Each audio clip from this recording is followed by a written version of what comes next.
The late Lee Gordon, Australia's great promoter of talent, takes you on. He books you with all the visiting celebrities. Paul Anka, Jerry Lee Lewis, Johnny Ray, Stan Freberg. It isn't long before you are a star in your own right, packing the arenas with screaming fans. John, you live up to the image of Rock King with the song The Wild One, that becomes your label. You push yourself to the utmost, performing, driving each night to the next town, performing again. You collapse, recover, and begin a pattern of overwork, exhaustion and collapse that is to be repeated frequently from this time on. Each time you come back, you quote your favourite lines of Ralph Waldo Emerson. All life is an experiment. The more experiments you make, the better. So what if you're kicked in the dirt and trodden on? Get up and fight, because you'll never fall as hard again. After The Wild One, you have another hit song. It's called Shout.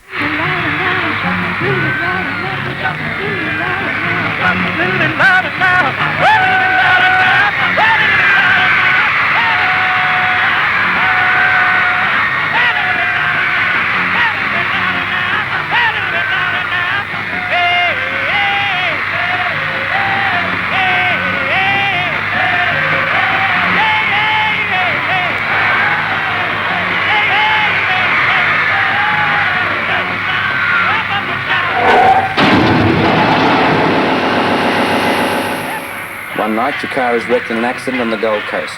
You're badly injured, your face is badly damaged. What happened then, John, we'll see in a moment.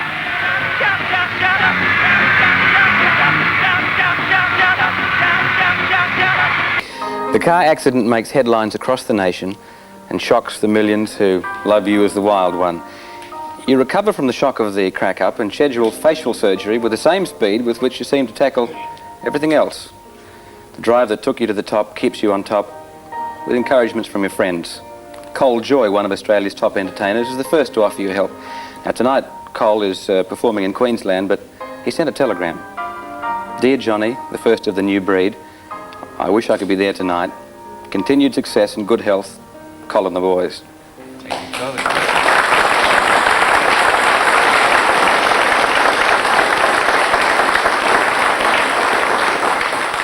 John, we have another telegram from John Laws. Sorry I can't be there. I hope the public gets to see the Johnny Okeefe I have known for nearly 20 years, because knowing Johnny Okeefe is something really worth doing. Best wishes, John Laws. Thank you.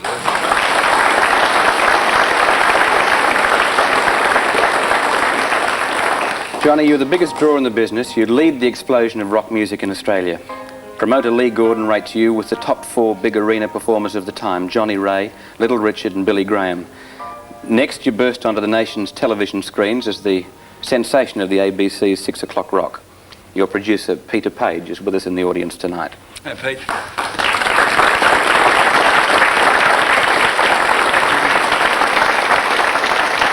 This show puts you right on top. It's one of the highest rating shows the ABC ever made. You feel that this is the time to conquer the American market with your new hit song, She's My Baby. An American tour is arranged by Snuffy Garret of Liberty Records, who promotes you as the Boomerang Boy. He takes you across America from Seattle to New York in the winter months. Coming from Sydney, he has to get you a heavy winter coat. What happens then? Well, we'll let Snuffy Garret tell you in his own words from Los Angeles. So when we went across the country working the record, it was in the winter months and it was very cold. So when we got to San Francisco, we realized that we didn't have overcoats or heavy coats. So we went down and bought 2 nice big heavy coats for me and John. And John bought one with a fur collar. So we went from San Francisco to Seattle, Washington. We got up there and there was snow on the ground and we were with these disc jockeys. And one of the disc jockeys said, "Hey, Johnny, I really like that coat you got on." And John said, "Well, thank you," and took it off and gave it to the guy. So we had to buy John another coat in Seattle. Then we moved on to Tacoma, Washington, where someone commented on the new coat that John had there. John took it off and gave it to him. By the time we got into New York, I'd been through 5 coats for Johnny Okeefe.